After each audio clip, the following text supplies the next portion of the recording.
Hello hi, আমি Aryan. Where is Arshad Adnan?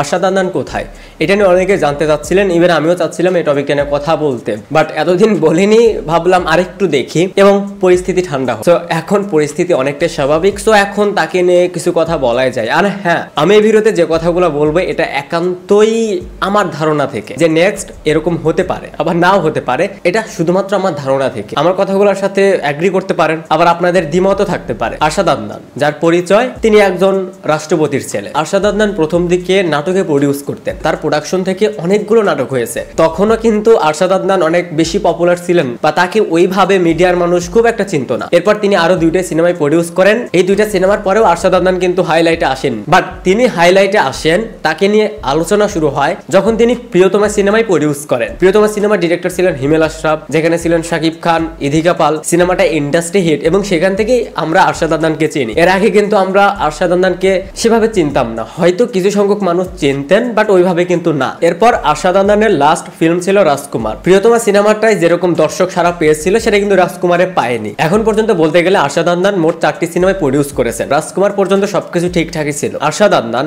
তিনি খুব অল্প সময়েই চলচ্চিত্রে এফডিসিতে দারুণ একটা প্রভাব বিস্তার করেন, এবং দেখবেন যে প্রিয়তমা এবং রাজকুমারের পর থেকে আরশাদ আদনানকে চলচ্চিত্রের প্রত্যেকটা মানুষ খুব তেল দিত, খুব রেসপেক্ট দিত।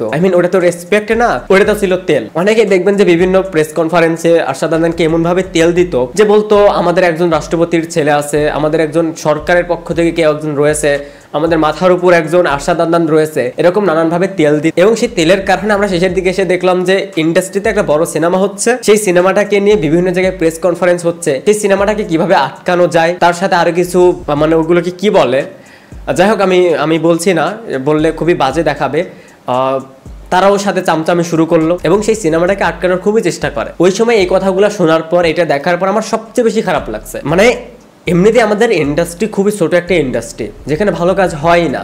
যখন একটা ভালো কাজ হতে যায় তখনই কেউ না কেউ এসে সেই সিনেমাটাকে আটকে দেওয়ার চেষ্টা করে, ইচ্ছাকৃতভাবে সেই সিনেমাটাকে কিভাবে আটকানো যায় সেরকম এক্সকিউজ, সেরকম প্রবলেম বুঝতে থাকে। এটা কিন্তু লাস্ট রায়হান রাফির তুবাদের ক্ষেত্রে হয়ে গেছে। একটা সিনেমাকে নিয়ে কিরকম নোংরামি হতে পারে দেখেন। আরশাদ আদনানকে নিয়ে আমাদের যারা রিভিউ করে, যারা ফিল্ম রিভিউ করে, তাদের এর আগে কোনো রকমের মাথা ব্যথা ছিল না। এই মাথা ব্যথাটা কখন শুরু হয়? যখন আমরা দেখি তিনি যাদের সাথে চলাফেরা করা শুরু করেন, এফডিসিতে গিয়ে যাদের সাথে প্রেস মিট করেন, যাদের তেলের কারণে তিনি আরো ফুলে ফেপে ওঠেন, ইভেন একটা বড় সিনেমাকে নিয়ে এই ধরনের নোংরামি করেন, এগুলা দেখার পর আমাদের তখন মনে হয় যে এরা সিনেমার ভালো চাইতে আসে নাই। হ্যাঁ, আরশাদ আদনানের জন্য ইন্ডাস্ট্রি আবার ঘুরে দাঁড়িয়েছে, এই ক্রেডিট সারা জীবন দিয়ে যাবে, আমরা দিয়ে যাব। তার একটা সিনেমার জন্য অডিয়েন্স আবার নতুন ভাবে সিনেমা হল আসা শুরু করে, সেই সাহসটা আরশাদ আদনান তখন দেখিয়েছিল। এটার ক্রেডিট তো সে পাবেই, এটার জন্যই তাকে আমরা পছন্দ করতাম। বাট প্রবলেমটা কোথায় হলো দেখেন, এর আগে আমরা দেখেছি যে, আমি এখানে শাকিব খানের কথাই বলতে হবে, যখন কোনো ভালো সিনেমা হতে যাচ্ছে,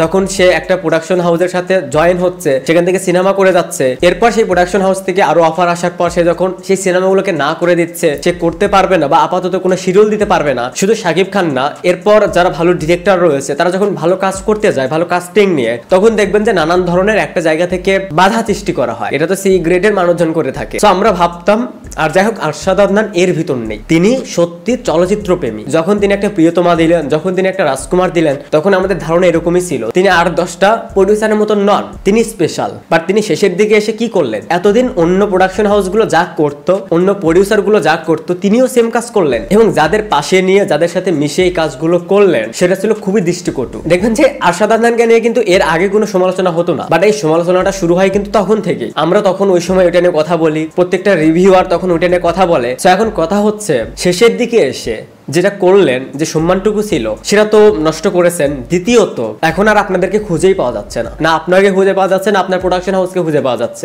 আমার ধারণা, আমি ভিডিওর শুরুতেই বলেছি যে এটা আমার ধারণা, এরকম নাও হতে পারে। আমার কাছে যেটা মনে হয়, আরশাদ আদনান আমার মনে হয় না যার ফিল্ম প্রডিউস করবে বা ফিল্মে আর ব্যাক করবে, এটা একান্তই আমার ধারণা।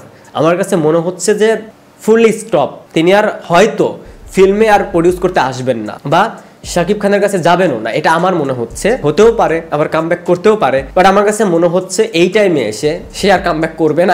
তার প্রোডাকশন হাউস থেকে আমার মনে হয় না যে নেক্সট আর কোনো কাজ হবে। এটা কেন মনে হচ্ছে, এটার কারণ কি, এখানে এটা আমি ওইভাবে এক্সপ্লেন করতে যাচ্ছি না, কারণ এখানে কিছু পলিটিক্যাল বিষয় রয়েছে, বিশেষ করে এফডিসিতে। সো যারা জানেন এই বিষয়গুলো তারা আই থিঙ্ক বুঝতে পারবেন যে কেন আরশাদ আদনান হয়তো আর ফিল্মে ব্যাক করবেন না, তার প্রোডাকশন হাউস থেকে আর সিনেমা হবে না, সেই সাথে সে এফডিসিতেও হয়তো আর যেতে পারবেন না বা যাবেন না। আই থিঙ্ক অনেকেই বুঝতে পারবেন, যারা পলিটিক্যাল বিষয়ে একটু ধারণা রাখেন তারা বুঝতে পারবেন যে কি হচ্ছে আর কেন হচ্ছে। তো এই ছিল ওভারঅল বিষয়টা নিয়ে আমার ওপিনিয়ন। আপনাদের দ্বিমত থাকতেই পারে বা আমার ধারণার উল্টোও হতে পারে, এরকম কিছুই হবে না, হয়তো আবার হতেও পারে। আপনাদের ওপিনিয়ন কি সেটা অবশ্যই কমেন্টসে জানাতে পারেন।